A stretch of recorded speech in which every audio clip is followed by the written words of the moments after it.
28, Los Angeles. Live from Lincoln Center is underwritten by a major grant from the Lila Wallace Reader's Digest Fund, investing nationwide in programs that enable people to make the arts an active part of their everyday lives. Live from Lincoln Center is also made possible by grants from the Robert Wood Johnson Jr. Charitable Trust and the National Endowment for the Arts.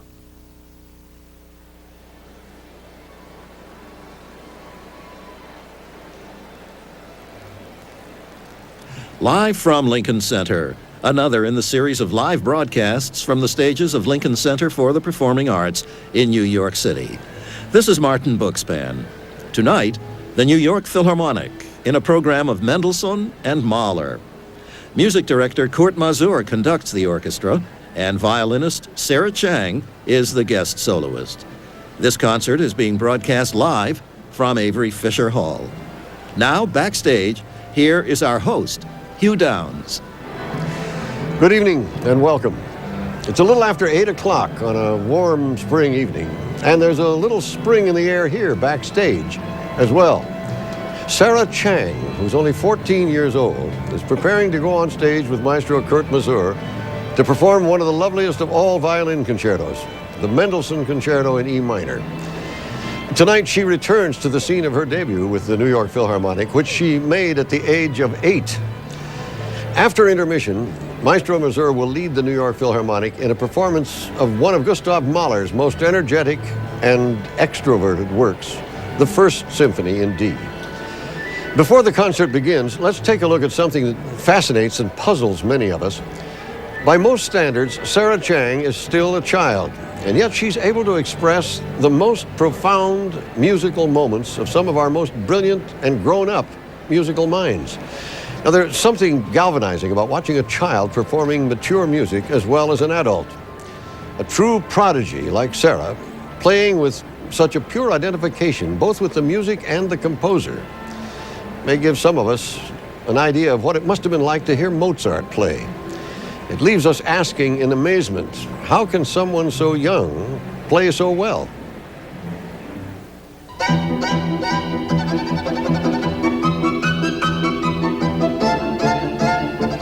It doesn't take much strength to play a violin. What it does take is an extremely fast nervous system.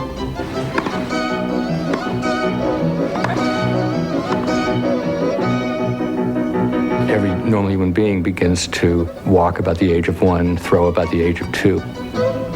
With prodigies, we're really looking at two things. One is, do they start earlier than other people? And second of all, how quickly do they advance?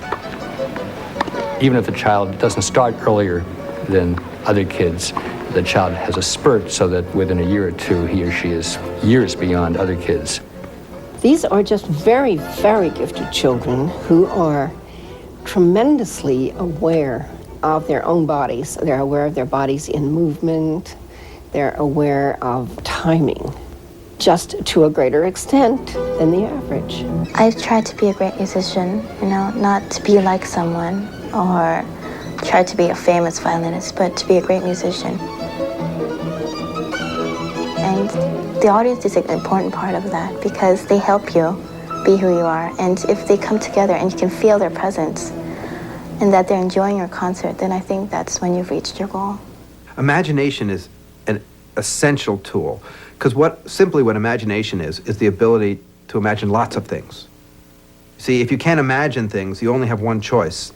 And maybe a good choice, but a lot of times it's not. If you have imagination, you can keep trying things out. You try this, does this work, does that work? That's what artists do, that's what composers do, that's what performers do. One little girl I'd had who'd been playing the Grieg C minor sonata in a spectacularly dull manner got all excited and started to tell me a story about a shipwreck and a storm and her brother lying dead on the beach. He drowned. And I said, great, play it that way. And she started, and you wouldn't have recognized it. She was making the storm, and she was making the shipwreck, and it was very exciting. Children don't see the world in exactly the way that adults do. the kinds of philosophical questions that kids ask are often questions that adults have stopped asking. Einstein said, "What is it like to travel on a beam of light?" That was not a question which an adult asked. It was a question that Einstein asked when he was very young.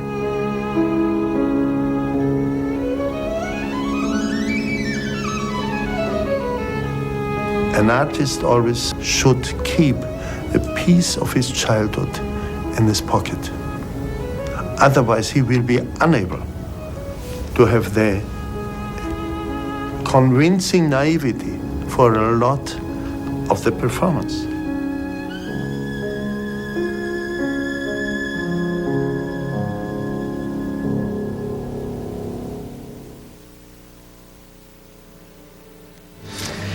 I see they're just about ready to begin. The orchestra has tuned, and Sarah Chang and Maestro Kurt Masur are standing by, ready to take the stage to perform Mendelssohn's enchanting Violin Concerto in E minor. I'll see you at intermission. And yes, all the players involved in the performance of the Mendelssohn Concerto, except of course our soloist, who will make her entrance imminently, but the musicians of the New York Philharmonic are in their places on the stage here at Avery Fisher Hall. And here they are, Sarah Chang and Kurt Masur.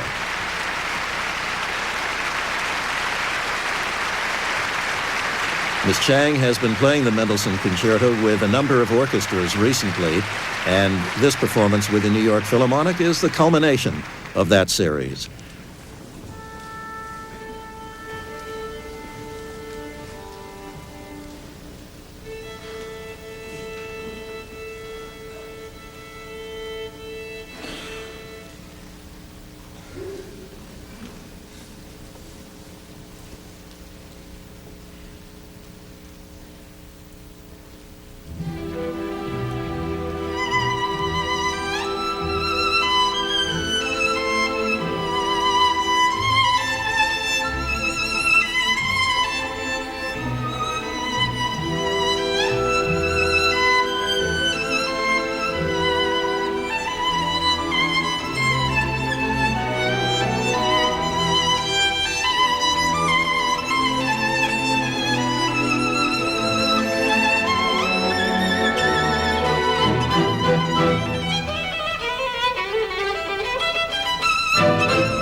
The Violin Concerto in E minor by Felix Mendelssohn, played by Sarah Chang, with Kurt Masur and the New York Philharmonic.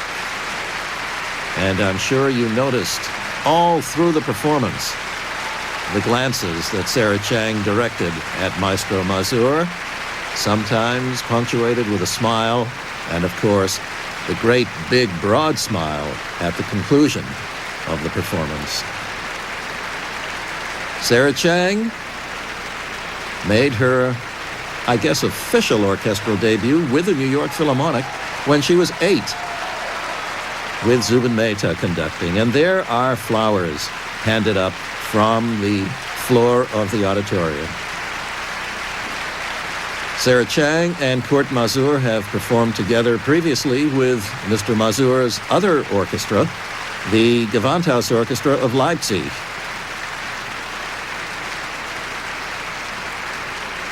And there are those who say that the Mendelssohn Violin Concerto is the most perfect concerto for the instrument ever composed.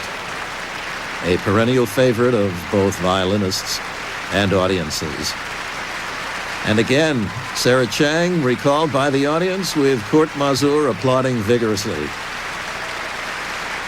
The Mendelssohn Concerto owes its existence to the close friendship that existed between Mendelssohn and the premier violinist of his time, Ferdinand David.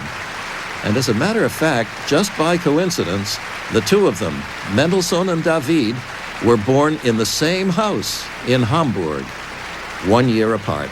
Mendelssohn was the older. And Mendelssohn chose David as his concertmaster when Mendelssohn became the conductor of the Gewandhaus Orchestra of Leipzig, a direct predecessor of Kurt Masur.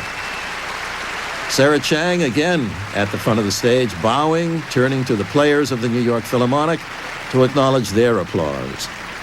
And a measure of the strength of the Philharmonic is that in virtually every case, the principal chairs were occupied by the players who are either the associates or the assistants in their respective sections. Now, once again, let's go backstage to our host, Hugh Downs. Well, after intermission, we're going to hear the New York Philharmonic perform Mahler's exciting and powerful First Symphony. This symphony was given its U.S. premiere by the New York Philharmonic in December of 1909, with Mahler himself conducting. As a matter of fact, Gustav Mahler was the conductor of the Philharmonic Society, as the orchestra was then called, from 1909 to 1911. During our intermission, thanks to a New York Philharmonic performance with Zubin Mehta some years ago, we're going to get to know a little bit about this brilliant composer who was also a fascinating and complicated human being. We tend to think of composers as being lost in an abstract world of notes and harmonies. But what happens when a great composer like Gustav Mahler is also a great outdoorsman, climbing mountains and walking miles in fields and woods? Well, as you'll soon see, Mahler's First Symphony is full of references to the natural world. Of course, nature has always been an important source of musical inspiration, since Vivaldi's Four Seasons or Beethoven's Pastoral Symphony. But why would Mahler write bird calls for oboes and storms for timpani when he could hear the real thing right outside his door in Vienna? Are bird calls what this symphony is about, or is there something deeper? Well, the answer lies not in a musicological analysis, but in the nature of Mahler.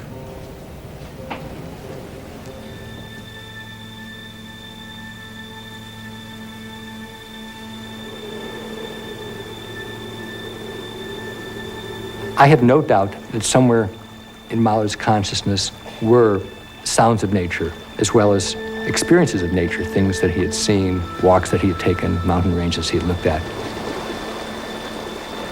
Composers spend a tremendous amount of time alone. You can't compose in a crowd. The issue of solitude and where an individual like that gets sustenance becomes very, very important. It is said that Mozart, when he went driving along on the highway, never even looked outside. The physical world was not his solitude. His solitude was in the world of sound.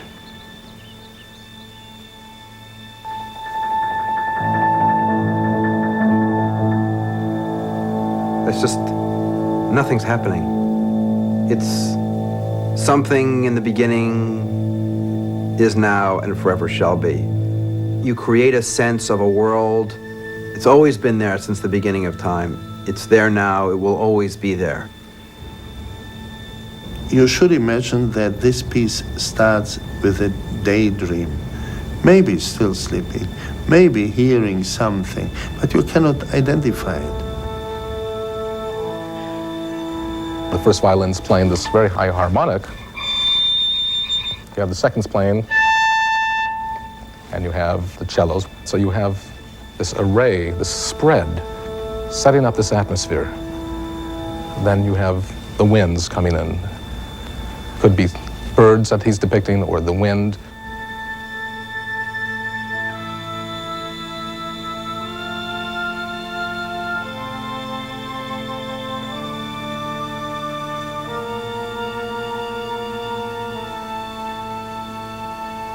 The image of nature as this place that's unchanged and unchanging, where time is cyclical instead of forward-moving, allows composers to work in a medium that doesn't create the illusion of forward movement, but creates the illusion of standing still, therefore space. So, in Western harmony, the way you give illusions of forward movement is through change and also dissonance.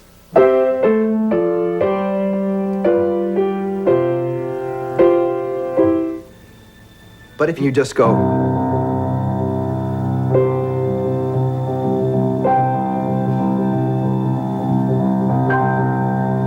you're not giving a sense of forward movement, but rather trying to create a sense of standing still. Now, this world is not populated yet.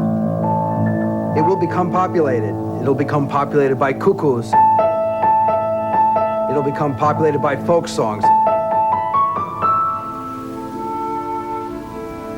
There's this dawning, and it's the birds who wake up first, just as they do around the house, And again, you hear these little calls, horn calls, strange things, stirrings. By the time you get to the allegro section, or the main section, which is populated by this,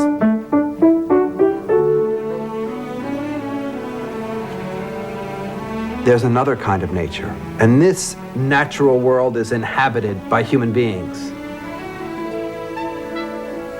It always has seemed to me to be the exuberant, affirmative life song of a young person. After the awakening of nature, all the life juices are really flowing. I think that Mahler was deeply touched by the connection between nature and music. And he felt there is music in the air.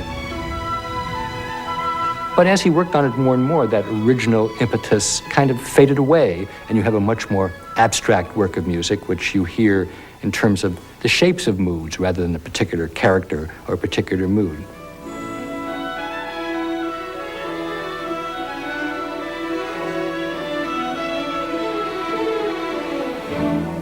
Composers often speak about the beauties of nature, but I think we have to go a little bit further. Nature stands for something. There must be some part of the mind that loves to dwell on those things in the universe that don't change.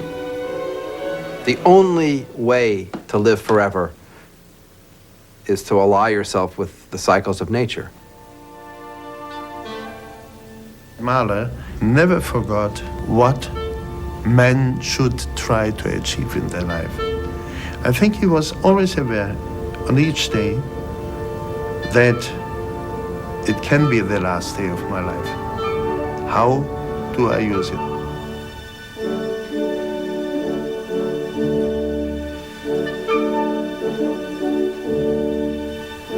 You can take your inspiration from anything. You can take your inspiration from looking yourself at the mirror, from picking up a stone. That's what starts you off. But what distinguishes an artist is what he or she does with that germ, with that seed, with that impetus.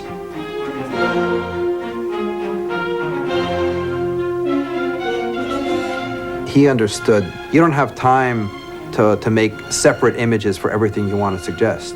You have to combine your images. And if you can have one image like this horn call, which is a suggestion of man in nature, the hunt, also gives you a brand new color and contributes to this image of nature awakening, you have in one moment 3 strokes.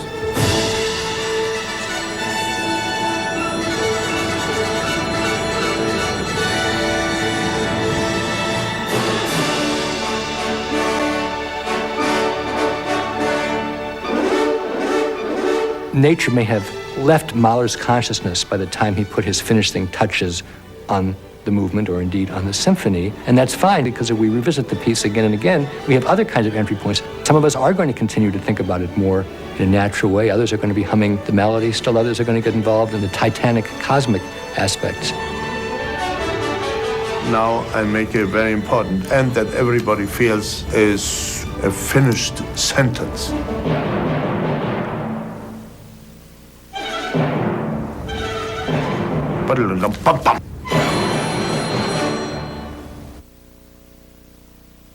Live from Lincoln Center is underwritten by a major grant from the Lila Wallace Reader's Digest Fund, investing nationwide in programs that enable people to make the arts an active part of their everyday lives. Live from Lincoln Center is also made possible by grants from the Robert Wood Johnson Jr. Charitable Trust and the National Endowment for the Arts.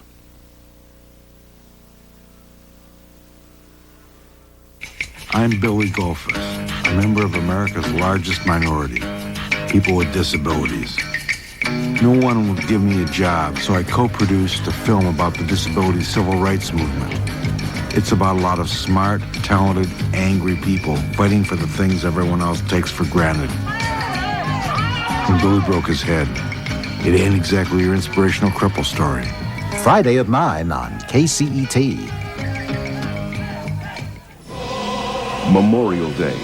As we remember those who served our country, join us live at the Capitol for the National Memorial Day Concert as we pay special tribute to the veterans of World War II.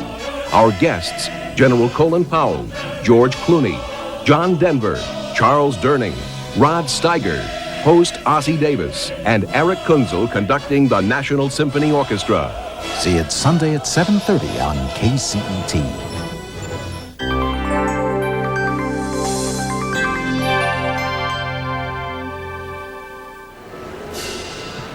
It is still intermission time here on this concert by the New York Philharmonic, conducted by Kurt Masur. The concert coming to you from Avery Fisher Hall at New York City's Lincoln Center for the Performing Arts. And in the time remaining, let's once again visit backstage with our host, Hugh Downs. Most of the time, when someone wants to tell you the story behind the music, you're left wondering what it's all about. After all, music is meant to be heard, not told. But the moment you hear the funeral movement from Mahler's First Symphony, you just know that something unusual is going on here. After all, plenty of composers wrote funeral music, but none managed to include a street band following a double bass solo of Frère Jacques. Now, if you were told that this came from some memory of Mahler's, you might say, so what? But this is much more interesting than that. This movement tells us more about Mahler himself than many biographies. And as we'll hear, it turns out that a certain Dr. Freud has shed some light on why Mahler would juxtapose a happy street band with a mournful funeral dirge. That kind of irony was just one of the ways in which Gustav Mahler expressed his obsession with death. And when Kurt Masur and the New York Philharmonic perform his First Symphony tonight, we'll see that this music could only have come from the complex psyche of this extraordinary man. It's your funeral, Mr. Mahler.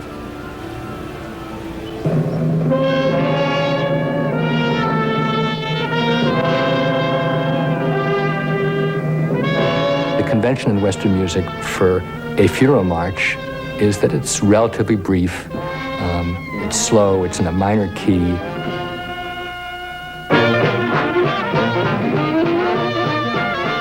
But if we think about it, grief and levity very frequently are intermeshed. That's not part of the convention. But the convention is just a convention, and it can be violated.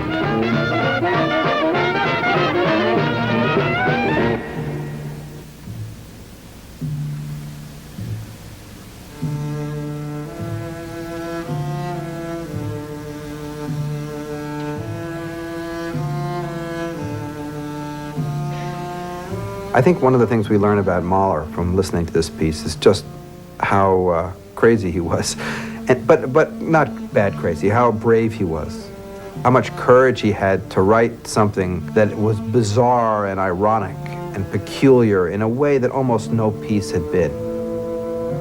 A children's march gone bad, a children's tune turned so it's dark, and so it's got stranger rhythms, totally different than what you've heard before. And this plodding, again, sticking in a weird way to a kind of Mahler's pastoral, but an anti-pastoral. I mean, if this world is a world that is perpetually alight, this is a world which is perpetually dark. The flip side of the pastoral.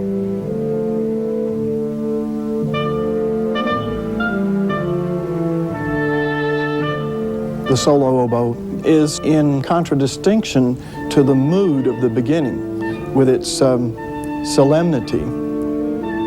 It makes it, I think, more diabolical. It's more interesting to me to think of this as some sort of sarcastic gesture that actually intrudes upon the proceedings.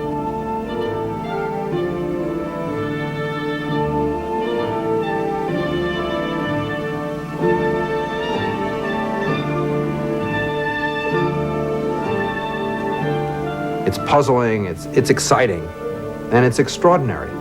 Mahler said, you know, I had in mind this well-known drawing that all German children know of the hunter's funeral. And of course, this is the real irony. The idea is that the animals are carrying the bier of the hunter. But if you believe that Mahler was actually trying to do a musical setting of that picture, you'd have to say he completely missed the boat. But Mahler didn't miss the boat. I don't think he was trying to set that picture. To some extent, this funeral march may reflect Mahler's imagination. It may reflect his attitude towards death. The story that Freud told, as related to him by Mahler, was that Mahler's parents fought a lot, and it bothered the young Mahler, as one would assume it would, and that in order to get away, he raced outside. He heard an organ grinder playing.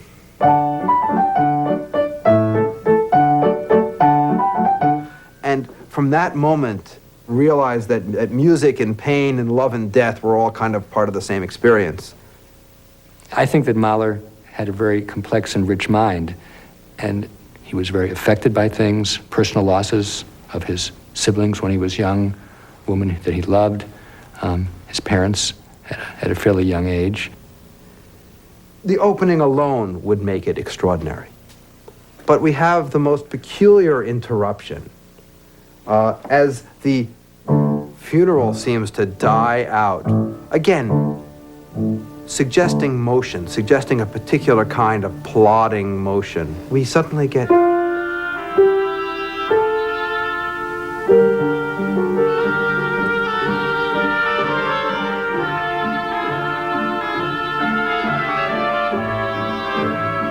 Mahler said this was supposed to represent a group of bohemian musicians. But the strange thing is that this doesn't sound like bohemian music. If anything, it sounds Russian or perhaps gypsy. And I actually think that it sounds Jewish.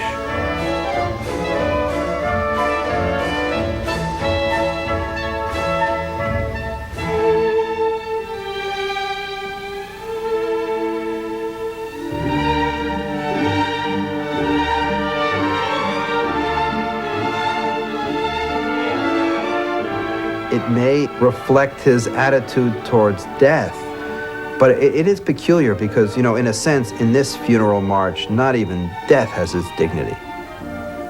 Death is interrupted by, you know, weird bands, blaring sounds, strange effects. It's all kind of mocked in a rather sardonic way.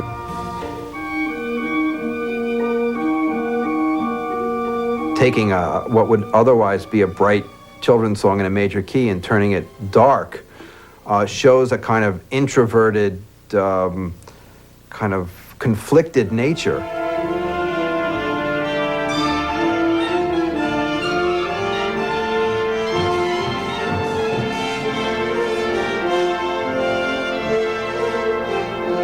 There's a tendency to want to be autobiographical about some of these incidents. But the fact is music. If it works musically, it works because it works. It doesn't work because it's autobiographical.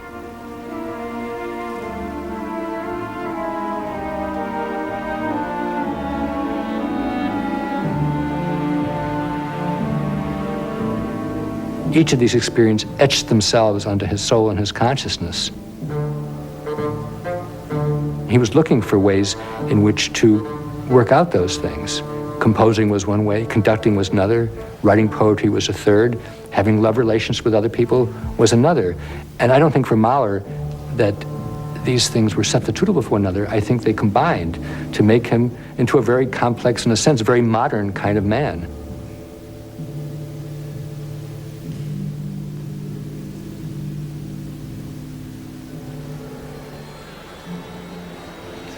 And our audience is making its way back to the seats. And many of the players of the New York Philharmonic are already in their places on the stage here at Avery Fisher Hall. In the early 1880s, when Mahler himself was in his early 20s, he was moving from one provincial German opera house to another as the conductor of the second string repertory of operas by composers such as Marschner or Lortzing. At Olmütz, he was given the opportunity, or offered the opportunity, to conduct Wagner and Mozart. And in his own words, he could not bring himself to profane those works with the inferior forces at his command. It was when he was 23 and conducting in the city of Kassel that Mahler probably first sketched the outlines of what was to become his first symphony. At that time, to his contemporaries, he was best known as a conductor, but his own major significance in his own eyes was as a composer. And of course, Mahler's time, in fact, has come with a vengeance in the second half of the 20th century. He himself predicted that his time would come. Early in what was his second season as conductor in Budapest, Mahler conducted the first performance of his first symphony. The audience received the work with fairly lukewarm enthusiasm, probably, as was indicated in the intermission feature, because of the strangeness of the work, its complete break with precedent. Perplexity may have been the principal emotion aroused in that Budapest audience. Mahler had prepared an outline of a program for the first symphony, which he later discarded. And I see that our concertmaster, Glenn Dicterow, has now taken his place on the stage. The musicians of the Philharmonic will tune. In its original form, Mahler's first symphony was not called a symphony at all, but simply a symphonic poem in two parts. And the name attached to it was The Titan, or the Titan, after a novel of the same name by the German Romantic writer Jean-Paul. 5 movements consisted the makeup of the symphony, or the symphonic poem, in its early stages. Mahler then withdrew what was the second movement, called A Chapter of Flowers. In recent years, it has become rather common to include that discarded second movement, the Blumina movement, but Mahler knew exactly what he was doing when he discarded it. The Blumina movement is something of an excess in the overall structure, and of course Kurt Masur will omit it in the performance we're about to hear. Mahler's first symphony, Kurt Masur and the New York Philharmonic.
Live from Lincoln Center, this has been the Symphony No. 1 in D major by Gustav Mahler, performed by the New York Philharmonic, conducted by Kurt Masur.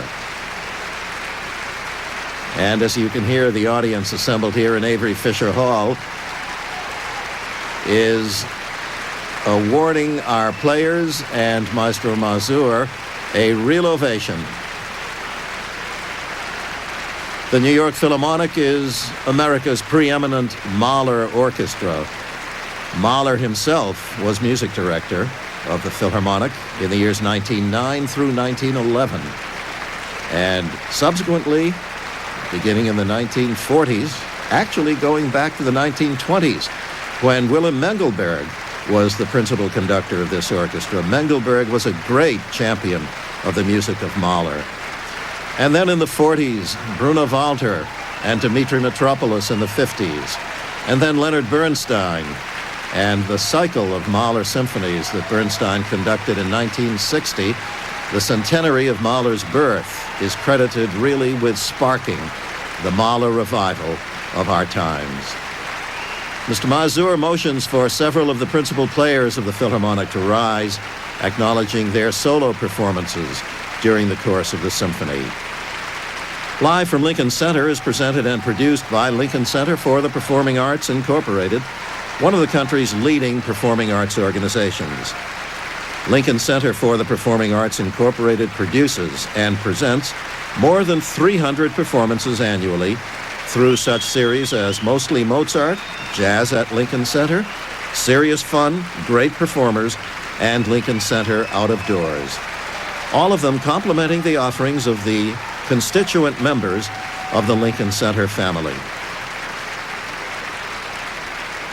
A week from Monday, on the 5th of June, Maestro Masur and the New York Philharmonic embark on a tour of Europe, performing in many of the leading music capitals of the continent. And in both Vienna and Istanbul, they will perform Mahler's First Symphony. Well, the applause continues, and I'm sure Maestro Masur will once again be recalled to the front of the stage. Our next Live from Lincoln Center presentation will be the opening of the Mostly Mozart season here in Avery Fisher Hall.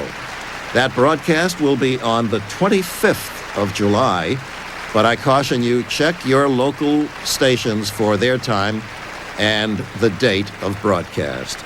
It will consist of music by Handel, Mozart, Mendelssohn, Kreisler, and the soloists will be pianist Alicia de la Rocha and violinist Gil Shaham.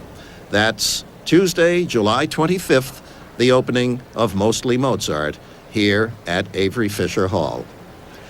This is Martin Buxban. Good evening.